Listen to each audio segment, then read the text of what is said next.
Hello, fourth standard. This is our fourth lecture in maths, right? In previous lecture, we have discussed some jali patterns from bricks, right ना कि भाई brick से हमने बहुत सारी patterns तो देखी, लेकिन जाली पैटर्न भी देखी और उसमें जाली पैटर्न में भी एक amazing we have seen one amazing thing that we can make a triangle over there from a brick. So now we are going to discuss some more patterns of bricks in this lecture. Okay, chalo, yesterday we have seen this type of pattern over there and it's called arch. मतलब कि एक गुजराती में जिसको आप चाप बोलते हो, है ना, तो ऐसा एक हाफ सर्कल भी नहीं है, ऐसा एक थोड़ा सा चाप है जिसको आर्च बोलते हैं, जो कि लोग अपनी घरों की विंडोज़ में ब्रिक्स से बनाते हैं और मुस्लिम लोगों के मॉस्क्यू में और उसमें भी ऐसी आर्च सिस्टम दिखती है। तो ये भी एक पैटर्न है। तो यहाँ पे मैंने कल बताया था कि भाई आपको ढूंढना है कि ऐसी आर्च आपको और कहाँ से देखने को मिलती है। यहाँ पर एक क्वेश्चन है, have you seen arch in a bridge? आपने कभी किसी ब्रिज में, ऐसे देखो ये एक ब्रिज है, हाँ, तो आपने ब्रिज में ऐसी कहीं आर्च देखी है? तो के यस, कहीं ना कहीं तो हमने देखी होगी कि पहले तो कोई पुराना जो गांव होता है वहाँ पर ये ऐसे ब्रिज में आर्च सिस्टम होती है, या फिर वैसे मैंने ब्रिज में तो नहीं देखी है, लेकिन मैंने एक टावर में देखी है, जो क्लॉक टावर होता है ना। तो लेकिन हम लोग यहाँ पे कुछ, जब मैं आपको वर्कशीट दूंगी तो हम आइडेंटिफाई करके लिखेंगे कि भाई ऐसी आर्च सिस्टम और कहाँ देखी जा सकती है। लेकिन मैंने यहाँ लिखा है कि मैंने क्लॉक में देखी है, ठीक है, कच्छ में। नाउ अ स्पेशल आर्च, अभी यहाँ पर एक और स्पेशल आर्च, ये तो सिंपल सी ड्रॉ की हुई है, बनाई हुई है ब्रिक्स को ऐसे ही करके। और कभी कभी आप घर में भी देखते होंगे कि घर के जो दरवाजे होते हैं उसमें भी कुछ लोग आर्च बनवाते हैं, ऐसी सर्कल वाली, तो ऐसी आर्च उसमें भी दिखी जाती है। यहाँ पर एक स्पेशल आर्च के बारे में डिस्कशन किया है। इन this photo from Orchha see how the arch is made. ये राजस्थान का शायद कोई ओरछा गांव है, उसमें इस घर में ये देखो ये आर्च पैटर्न है, जो कि सिंपली ऐसी आर्च नहीं बनाई है, उसमें भी ऐसे कर्व लेकर अच्छे से उसको डेकोरेटिव बनाया है। It has a nice name, और इस पैटर्न का वहाँ के जो मेसन्स है, कारीगर हैं, उन्होंने एक अच्छा सा नाम रखा है, घूंघट वाली मेहराब। उसका नाम आपको अच्छे से याद रखना है। अगर आपको एग्ज़ाम में ऐसी आर्च दी जाए और पूछे कि चलो इसका नाम लिखो, तो आपको आना चाहिए घूंघट वाली मेहराब, या जिसको इंग्लिश में कहते हैं the arch with well. Well का मतलब होता है घूंघट। जो पहले के ज़माने में औरतें अपना मुंह अपने दुपट्टे से या साड़ी से ढकती थी ताकि कोई और उसको ना देख सके, उसको घूंघट बोलते हैं। तो ये आर्क का नाम है घूंघट वाली मेहराब या the arch with a well, ठीक है। चलो, इजंट द जाली ऑफ दिस विंडो ब्यूटीफुल? ये घर मुझे तो पूरे के पूरा बहुत ही ज़्यादा ब्यूटीफुल दिख रहा है, लेकिन ये आपको पूछ रहे हैं कि क्या इसकी ये जो विंडोज़ हैं वो आपको ब्यूटीफुल नहीं लग रही है? It is made of thin bricks, वो पतली ब्रिक से बनी हुई है। Have you ever seen thin bricks? Look around. ये देखो, ये है ना, ये पतली ब्रिक्स को अरेंज करके बनाई हुई एक विंडो है जिसके बीच में ऐसी जाली बनाई है। तो ये पूछ रहे हैं कि भाई आपने ऐसी जाली कहीं देखी है? तो यस, अगर आप दिल्ली घूमने गए हो तो रेड फोर्ट में ऐसी जाली पैटर्न देखने को मिलती है, ठीक है। चलो, now we are going to discuss our next page. यहाँ पर ये पहले जो हमने लेक्चर स्टार्ट किया था तब जागृति स्कूल बनाने के लिए जो मेसन्स का 3 का ग्रुप था उनमें से 2 के नाम थे जमाल एंड काकू। तो उसके बारे में अभी कुछ आ रहा है। Jamal and Kaku the mason of Jagriti school said that their grandfathers used many different kind of bricks. ये जमाल और काकू क्या बोल रहे हैं कि भाई उसके जो दादाजी थे वो बहुत अलग अलग तरह की ब्रिक्स का यूज़ करते थे। Some of these are shown in this photo. इसमें से कुछ जो है वो यहाँ पर दिखाई है। सबके शेप अलग है, साइज अलग है ना। तो इसमें पूछा है which of this bricks have curved edges. Curved मतलब कि देखो जैसे कोई एक ब्रिक है तो मैंने बताया था कि ये भी उसके कॉर्नर है, लेकिन अगर हमें यहाँ कॉर्नर नहीं बनाना है तो हम क्या करेंगे, यहाँ से एक ऐसी आर्क बना लेंगे छोटी सी, तो इसको कर्व्ड बोलते हैं। क्या बोलते हैं? कर्व्ड।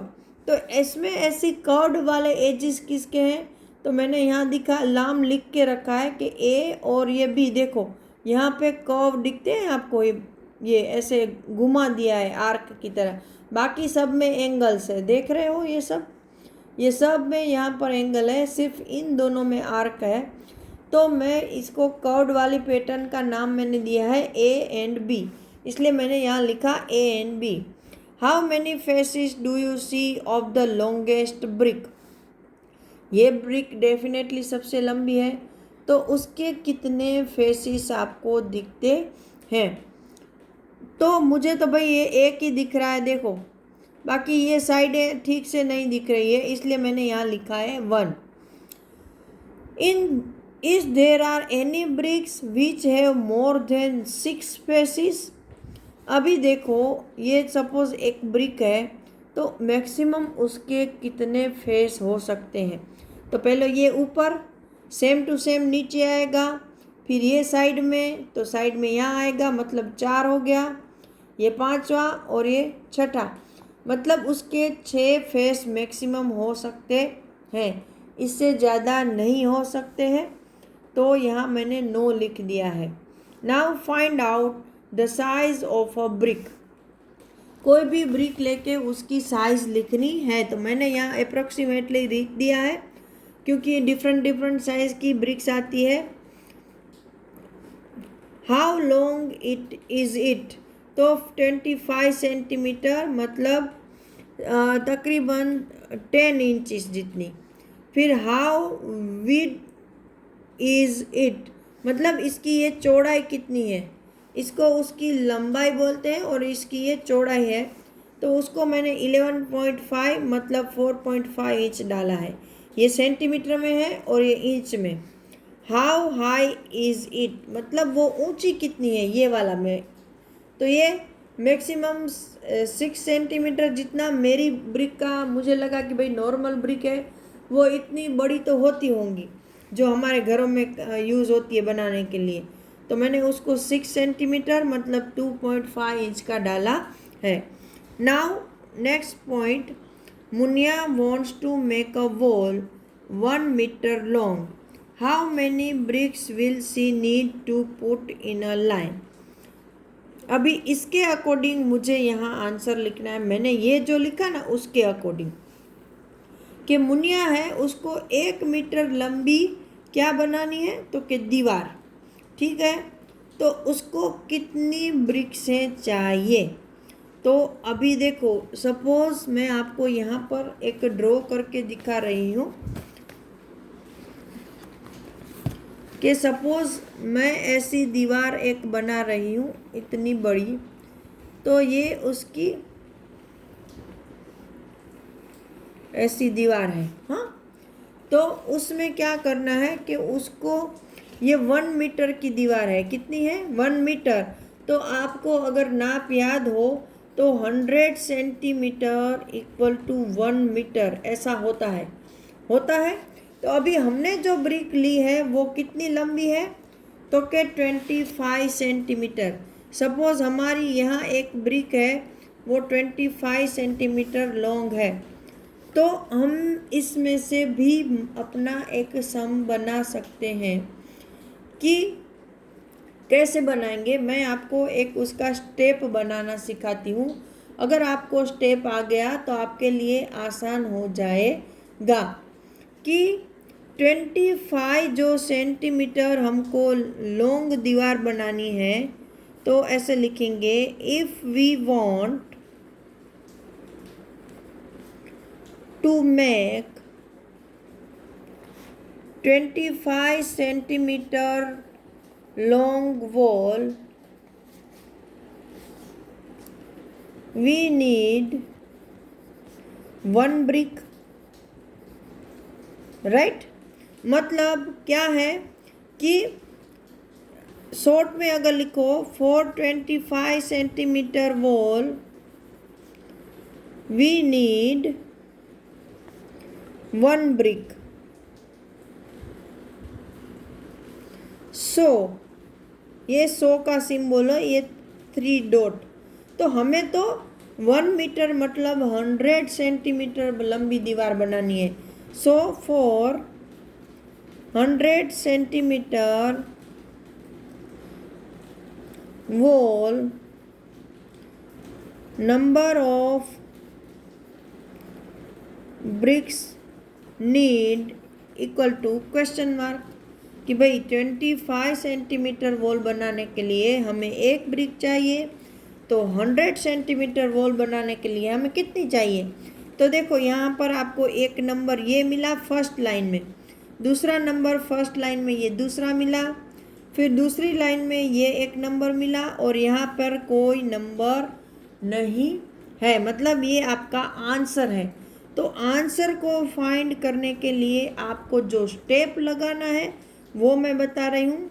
कि ये फर्स्ट के दूसरा नंबर है उसको, ये फर्स्ट लाइन में ये पहला नंबर और दूसरा, ये दूसरे नंबर को दूसरी लाइन के फर्स्ट के साथ मैच करना है, मतलब मल्टीप्लाई करना है। तो यहाँ पर 1 इंटू 100 सेंटीमीटर, और फिर ये जो फर्स्ट लाइन का फर्स्ट है वो उसके नीचे आ जाएगा। ये हो गया आपका स्टेप। ये स्टेप हमेशा याद रखना। आपको जो चीज़ें दी गई है उसको पहले लिखो। जैसे कि मेरे पास है कि 25 सेंटीमीटर के लिए 1 ब्रिक चाहिए, तो 100 सेंटीमीटर के लिए कितनी ब्रिक चाहिए। तो मैंने ये जो मेरे पास 2 चीज़ें अवेलेबल थी वो मैंने फर्स्ट लाइन में लिखी, और जिस चीज़ को फाइंड आउट करना है उसको मैंने दूसरी लाइन में लिखा है। फिर फर्स्ट लाइन का जो फर्स्ट नंबर है वो नीचे जाएगा डिवीज़न में, और ये दोनों मल्टीप्लाई होके ऊपर आएंगे। ये अच्छे से समझ लेना, नहीं समझ में आए तो वीडियो को बार बार रिवाइज करके देखना, तब ये समझ में आ जाएगा। तो 100 इंटू 1 इक्वल टू 100 ही होता है, और डिवाइड बाय 25। तो मुझे 25 का टेबल आता है कि 25 इंटू 4 इक्वल टू 100 होता है। तो इसका अगला स्टेप क्या होगा कि 25 इंटू 4, ये 100 को मैंने सिंपल फॉर्म में लिख दिया है। 25 को अगर 4 से मल्टीप्लाई करते हैं तो 100 होता है, और नीचे मैंने लिख दिया ये वाला 25 जो था। अभी देखो ऊपर नीचे दोनों में 25 सेम हुए, तो इन दोनों को उड़ा देना है, निकाल देना है। तो क्या बचा 4। तो 4 आपका आंसर आएगा। मतलब कि आपको 4 ईंटें चाहिए, 4 ब्रिक्स चाहिए ये 1 मीटर की दीवार बनाने के लिए। तो ये सम के साथ मैं यहाँ पर ये आपका लेक्चर ख़त्म कर रही हूँ। नेक्स्ट लेक्चर में हम कुछ और चीज़ें सीखेंगे, लेकिन ये सम आप नहीं समझ में आए तो बार बार करना, क्योंकि ये बहुत ही इम्पोर्टेंट है। तब तक के लिए गुड बाय एवरीवन।